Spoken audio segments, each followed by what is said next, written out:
আরে দাদা, একটা ভোটের বোতাম টিপবেন আর বেরিয়ে আসবেন। ভোট দিতে কারোর এতক্ষণ লাগে নাকি? আসলে স্যার, আমি মনে করতেই পারছি না যে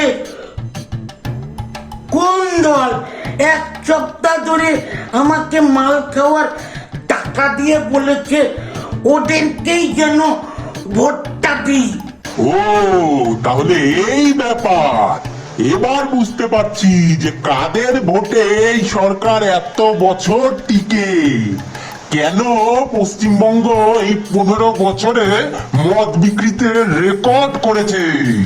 একদিক দিয়ে এদেরকে গেলাচ্ছে, আর অন্য দিক দিয়ে আপ গাড়ি করে লুটে পুটে নিচ্ছে। এই হলো আসল ব্যাপার।